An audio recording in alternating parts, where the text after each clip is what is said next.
Lai žēlastība jums un miers no Dieva mūsu Tēva un no mūsu Kunga un Pestītāja Jēzus Kristus. Āmen.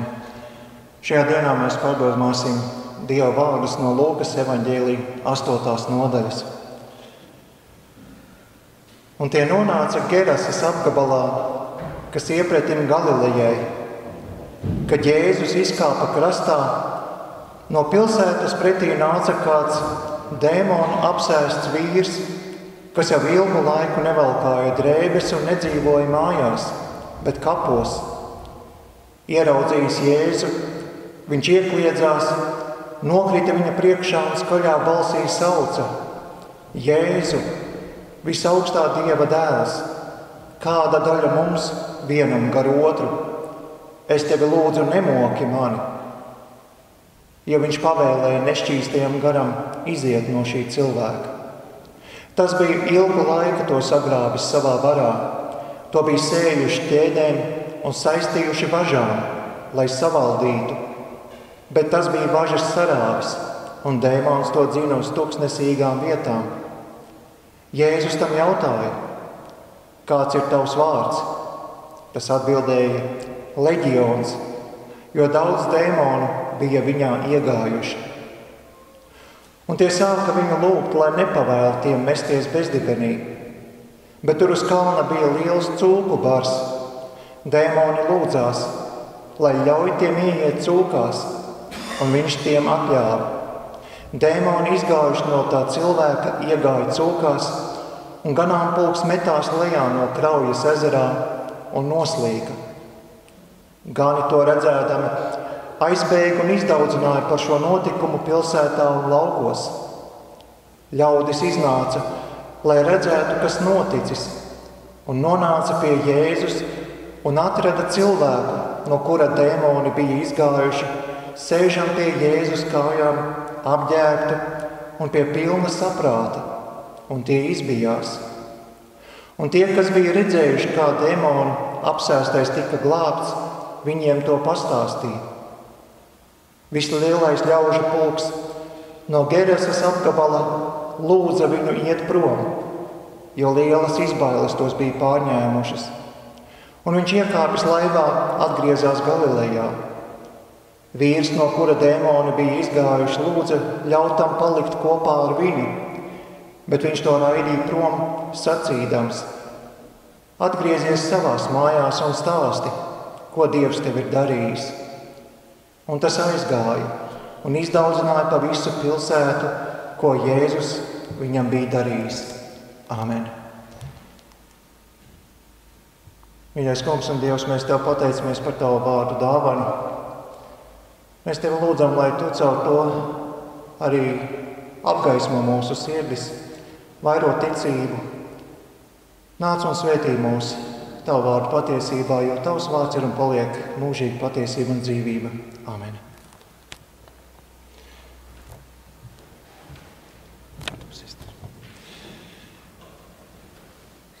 Mūsu šīs dienas svētīta teksts iedod mums ļoti vajadzīgu atgādinājumu. Un šis atgādinājums un norāde ir par kādu garīgu realitāti, kuru mūsdienu modernais cilvēks reti ņem vērā. Un runa ir par vēlnu un dēmoniem. Un kā norādījis kāds kristīgas grāmatu autors, tad šajā nozīmīgajā jautājumā var kļūdīties divējādi. Proti, vai nu šim jautājumam pievērst par daudz lielu uzmanību, vai arī šim jautājumam nepievērst nekādu uzmanību. Abējādi ir slikti. Vienā variantā vēlnam tiek pievērsta pārāk liela uzmanība, bet viņš to, protams, nav pelnījis, bet citā nepievērš vispār nekādu uzmanību.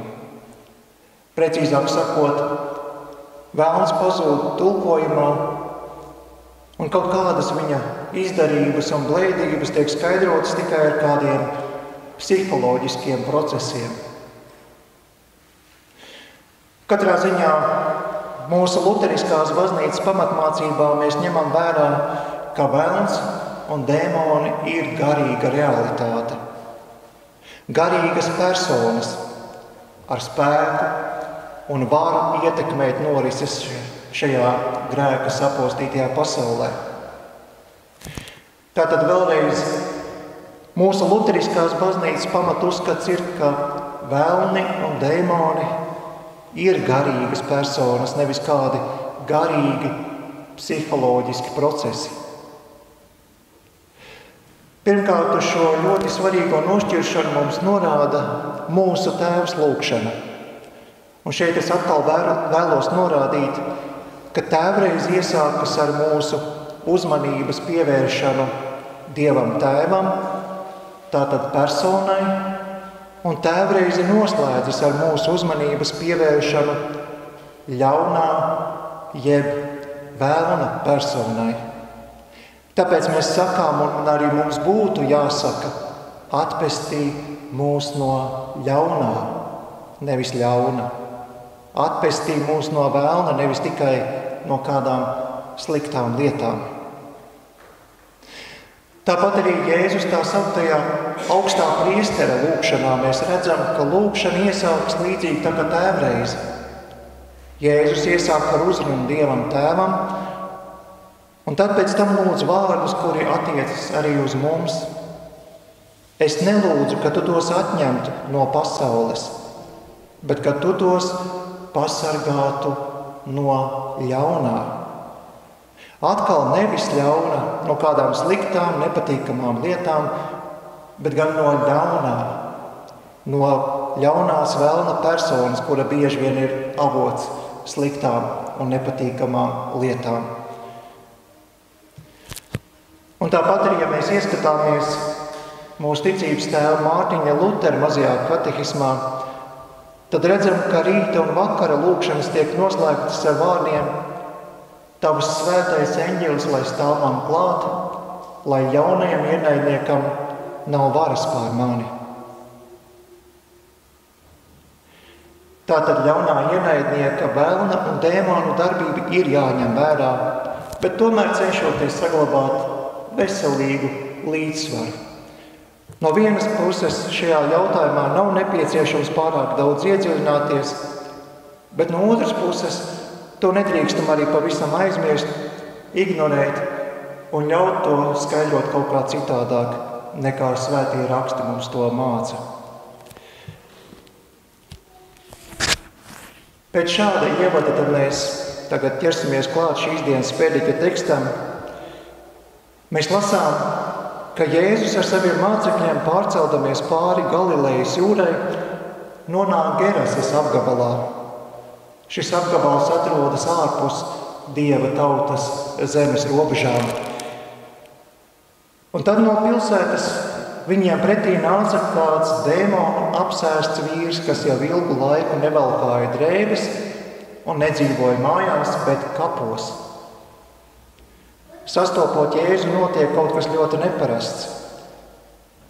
Ieraudzījis Jēzu, dēmonu apsēstais iekliedzās, nokrita viņa priekšā un skaļā balsī sauca: Jēzu, visaugstā Dieva dēls, kāda mums daļa vienam par otru? Es tevi lūdzu, nemoki mani. Un tad seko piebilde: dēmons bija ilgu laiku to sagrāvis savā varā. To bija sējuši ķēdēm un saistījuši važām, lai savaldītu. Bet tas bija važas sarāvis, un dēmons to dzina uz tuksnesīgām vietām. Spēlīgs sākumā jau es minēju, ka mūsdienās vēlns un dēmoni tiek saprasti tikai kā kādas psiholoģiskas realitātes, bet fiziska apsēstība tikai kā kāda psihoze, ārprāta stāvoklis. Es piekrītu, ka kaut kas radniecīgs tur ir, un nereti ir tā, ka šīs divas realitātes pārklājas. Bet fiziskajai apsēstībai ir konkrētas pazīmes. Un viena no galvenajām, kas to atšķir no psihozes, jeb psihiskas saslimšanas, ir tādu lietu zināšana, kuru cilvēks vienkārši pats nekad nevarētu zināt. Vēlreiz, tas, kas viena no tādām pamatlietām, kas apsēstību atšķir no psihozes, ir tas, ka cilvēks zina tādas lietas, par kurām viņš vienkārši pats nevarētu zināt. Un uz to ir norāda arī mūsu šīs dienas pēdiķa tekstā, ka dēmonu apsēstais ieraudzījis Jēzu skaļi sauca: Jēzu, visaugstā Dieva dēls, kāda daļa mums vienam gar otru? Šis neprātīgā cilvēka jautājums nemaz nav neprātīgs. Dēmoni jeb kritušie eņģeļi ļoti labi pazīst to, kas ir Jēzus. Un Bībeles tekstā tieši tas kontrastē ar visiem citiem tiem gadījumiem, kad ne augsti skolotie rakstu mācītāji, nedz arī bieži vien Jēzus paša mācekļi Jēzu nepazīst. Viņi kaut ko piedzīvo, un tad brīnās un domā, kas tagad tāds bija, kas tagad notika. Notikumu viņi redz, bet Jēzus visaugstā Dieva dēla personu neredz. Bet dēmoni ļoti labi redz, atpazīst un reaģē. Viņi bez nekādām diskusijām kapitulē Jēzus priekšā un atzīst viņa autoritāti. Jā, turklāt šeit mēs jāatcerās tas, ka Jēzus ir nonācis pagānu teritorijā, kur par patiesā Dieva lietām taču neko nezināja, nepazina glābēju Kristu, ne šos apsolījumus par Kristu. Un kā jau minēja, ja pat Dieva tautā Jēzu neatpazina, tad kur vēl pagānu teritorijā? Bet lai arī kur Jēzus ietu, viņu atpazīst dēmoni. Viņi zina, kas ir Jēzus un ko viņš var darīt. Tāpēc arī lasām, ka dēmoni apsēstajā cilvēkā sāka viņu lūgt, lai nepavēl tiem mesties bezdibenī. Ja nekā citādi, tad lai ļauj ieiet cūkās. Un Jēzus to atļāva. Un šeit ir vēl kaut kas, lai nepavēl mesties bezdibenī. No kurienes tad pagānam būtu zināšana par moku un soda vietu, kas paredzēta visiem vēlniem? Ja tā būtu tikai psihoze, no kurienes tad ir zināšanas par lietām, kuras vienkārši cilvēks nevar zināt? Bet mūsdienu Bībeles kritizētāji šādas nianses neredz, un te ir labs jautājums, kāpēc viņi to neredz. Kāpēc viņi paši pret saviem vērtējumiem un spriedumiem nav kritiski? Un vēl mums tiek paskaidrots, ko tad cilvēki paši bija mēģinājuši ar dēmonu apsēsto darīt. To bija sējuši ķēdēm un saistījuši važām, lai savaldītu, bet tās bija važas sarāvis. Jā, mēs šeit redzam, kā pret šādām lietām darbojas visi cilvēciskie līdzekļi. Precīzāk sakot, mēs redzam, kā šīs lietas nedarbojas. Tu mēģini siet, savažot, savaldīt, bet nekas nesanāk. Pret šādām lietām vienkāršam cilvēkam rokas ir par īsām. Bet atliek tikai apsēstēm ieraudzīt Jēzu, un tas tūdaļ nespēkā kapitulē viņa priekšā. Jēzus atbrīvo apsēsto cilvēku un liek dēmoniem ieskriet cūkās. Nešķīstais pie nešķīstā, nešķīstie gari, nešķīstos dzīvniekos. Un tad sākas šī neparastā notikuma otrais cēliens. Cūku ganītāji visu šo redzēdami aizbēga uz pilsētu un tur izstāstīja par to, kas bija noticis. Tad ļaudis to dzirdēdami iznāca, lai redzētu, kas noticis, un nonāca pie Jēzus un atrada cilvēku, no kura dēmoni bija izgājuši, sēžam pie Jēzus kājām, apģērbtu un pie pilna saprāta, un tie izbijās. Un tie, kas bija redzējuši, kā dēmonu apsēstais tika izglābts, viņiem to pastāstīja. Cilvēki piedzīvo šo lielo neparasto notikumu, kā viens dēmona sabažots cilvēks tiek atbrīvots. Bet kāds būtu tālāk labs rezultāts? Būtu labi, ja cilvēki Jēzu aicinātu pie sevis un gribētu no viņa dzirdēt dzīvības vārdus. Bet tā toreiz, diemžēl, nenotika. Bet mēs lasām, ka viss lielais ļaužu pulks no Gerasas apgabala lūdza Jēzu iet prom, jo lielas izbailes tos bija pārņēmušas. Diemžēl Jēzu ej prom, nevis nāc šurp. Šis Jēzus atraidījums mums norāda uz kādu dziļāku un lielāku problēmu nekā fiziska apsēstība ar dēmoniem. Bieži vien arī pasaulē cilvēki domā, ka šī fiziskā apsēstība, tā gan ir nopietna lieta. Bet tā, mīļie, nav pati nopietnākā lieta.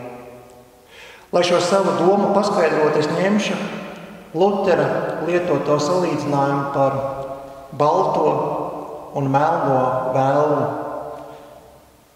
Proti, visas rupjās vēlnu darbības, kā okultisms, buršana, zīlēšana, fiziskās apsēstības ir melnais vēlns.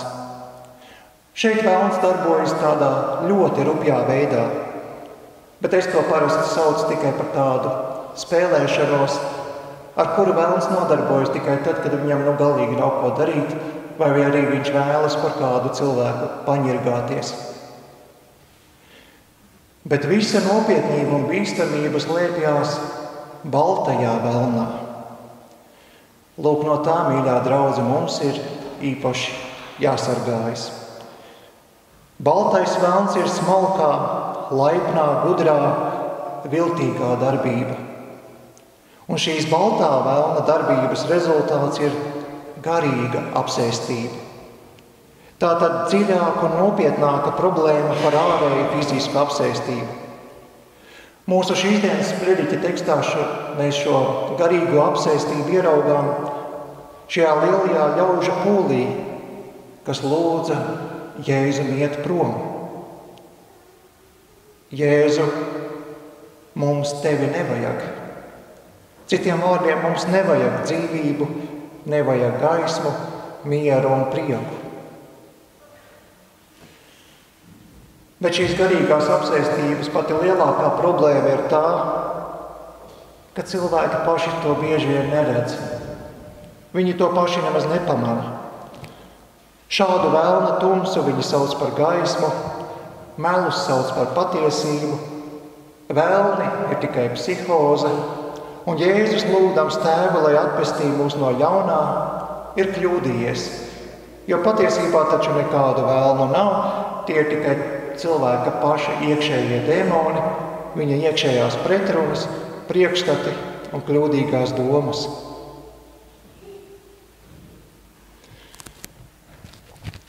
Šeit es arī nesaku, ka pilnīgi visas šīs psihiskās saslimšanas ir saistītas ar vēlmu. Nē, es šeit saku to, ka apsēstība no psihiskas saslimšanas ir skaidri nošķirama. Šīs lietas, kā tas mūsdienās nereti mēdz notikt, nav kopā jaucamas. Apsēstība ir apsēstība un psihiska saslimšana ir psihiska saslimšana. Un kā es jau teicu, mēdz būt gadījumi, ka šīs divas lietas arī pārklājās. Bet svarīgākais šajā visā, ko es noslēdzos, vēl vēlos norādīt, ir tas, ka Jēzus mums dāvā atbrīvošanu. Viņš ir nācis šajā pasaulē, lai būtu mūsu pestītājs, mūsu atbrīvotājs, kas mūs glābi no grēka, nāves un vēlna varas. Un šīs trīs realitātes patiešām ir realitātes tā, kā Dievs uz to mums svētajos rakstos runā un māca. Grēks ir grēks, nāve ir nāve, vēlna vara pār cilvēci ir īsta un reāla. Šo vārdu nozīmi mēs nedrīkstam mainīt. Jā, kā tas diemžēl ir bijis arī mūsu tautā ar tēvreizes lūgšanas vārdiem atpestī mūs no ļaunā. Un mums ir tā jālūdz, bet īpaši lūdzot, lai Dievs mūs atpestī no šī baltā vēlna, viltīga un blēdīga, kas pamanās pat Bībeles tekstā nozagt garumzīmi, lai viņu nesaukt īstajā vārdā. Bet mūsu luteriskās baznīcas spēks un gudrība tajā, ka mēs šīs lietas tveram visā to nopietnībā un īstenībā, un tieši tāpēc arī mēs ar mūsu ticības tēvu Mārtiņu Luteru droši un ar pārliecību parasti mūsu baznīcas himnā dziedam un apliecinām, lai būtu vēlnu Dievs kāds bars, kas mūs grib aprīt kāri, mūs tomēr sarga Dieva gars, tas elles varai pāri, kas valda tumsībā, gan kaist viņš niknumā, bet ko mums padarīs, Dievs viņu nosodīs. Viens vārdiņš to spēj aizdzīt. Kungs Jēzu Kristu, tu, kas vienīgais esi patiesības un dzīvības vārds, uztur un pasargā mūs savos patiesības vārdos. Un, mīļais debes Tēvs, piemini sava dēla aizlūgšanu par mums, ka tu mūs pasargāsi no ļaunā. Āmen.